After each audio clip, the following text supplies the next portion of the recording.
In 1873, Christopher Sholes was at work, working with a device that looked somewhat like that. It's the ancestor of our modern typewriter.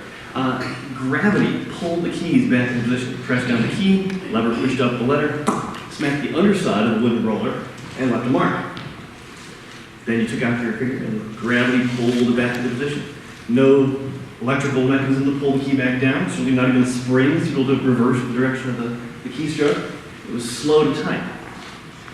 Slower was what happened if you pressed two keys that were nearby each other, they would jam. Christopher Sholes was working on trying to figure out how to deal with the slowdown caused by that congestion problem. So, through a process of trial and error, he rearranged the keys on the keyboard, looking for combinations that would reduce the risk of the key that you just pressed being near the one that you pressed before, near the one that you were about to press. And what he ended up with was an arrangement with a Q followed by a W, E, R, T, Y. And you know the rest. That's our friend QWERTY, which we've been using now for almost 150 years. Fast forward 60 years and you find another man, Mr. August Dvorak. This guy is a cousin, we're told, distant relation of Dvorak, the composer. But Dvorak, August Dvorak, was not a musician. He was a time and motion consultant in the model of Frank Galbraith, the cheaper by the dozen guy. And he had an idea. He was watching the modern office worker using an ancestor of this device. A newer device like that. Anyway, and saw people typing badly. Said, you know, maybe a better way to be able to do this. He pulled out his, not video camera, film camera, and filmed people using the particular typewriters and found the suboptimal layout. Well, of course it was. When Christopher Sholes designed it 60 years ago, he was trying to make it so that things weren't nearby, trying to slow down typing so that he was more efficient. Anyway, what he ended up with, Dvorak, was this. The Dvorak Simplified Keyboard, the DSK. He got a patent for it in, my notes say, 1936. He then spent the next 40 years of his life futilely trying to convince the world to use it. There's lots to like about the keyboard layout. If you look quick, you'll see that all the vowels are on the home row. All your commonly used consonants are over to the right. R, S, T, L, and N are together. Not because Dvorak was a Wheel of Fortune player, but because those are the most commonly used consonants in English. Home row has all 5 vowels. It has D, H, T, N, and S. You put those 10 letters together, you can spell thousands and thousands of English words. You can actually spell thousands and thousands on the home row.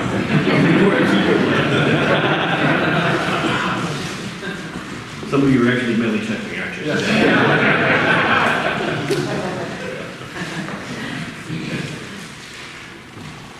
Vowels on one side, consonants on the other. You tend to kind of get an alternating motion because most English words are consonant, vowel, consonant, vowel, consonant, consonant, vowel, that sort of thing.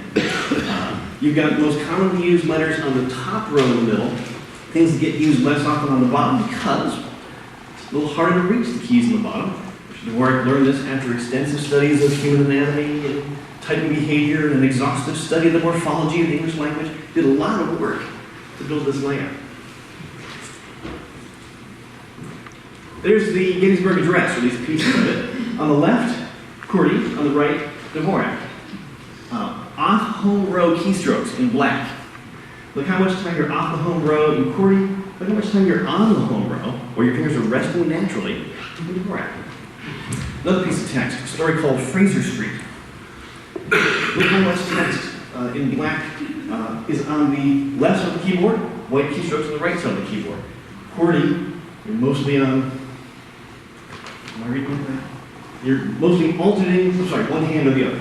Left hand, right hand. Mixed in Dvorak, it's kind of clumped together. It's pretty. 40 years, Mr. Dvorak tried to convince the world that this was a good idea. He died in 1975, a defeated man. He was interviewed in his final years of his life, and he said, "I'm tired of trying to do something worthwhile for the human race."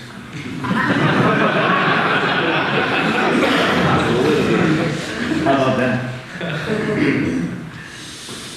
7 years later, the American National Standards Institute published Standard X4.22, a standard for an alternate keyboard bed. The layout looks familiar to those of us who know it. AOEUI, DHT&S. The consonants on the right-hand side are arranged to support something called inboard stroke flow, which sounds dirty, but it's not. It means that drum your fingers like you're doing a drum roll. Do you notice you're landing with your pinky finger and rolling towards your index finger? Your hand's designed to do that. Try going the other way. Land with your index finger and roll out. Do your arm muscles get tired? Hand's not supposed to go that way. It's supposed to go this way. Which means SH, ST, NT should go that way. And they do. Thanks to Mr. Dvorak. So, I know of a grand total of 2 people who use this keyboard. One of them's me. I've used it for 20 years. I love it. So, use it. It's fun. It's fun to learn. It's fun to use. Keeps people off your keyboard if they don't know how to use it. Do it for you. Do it for August. Thanks.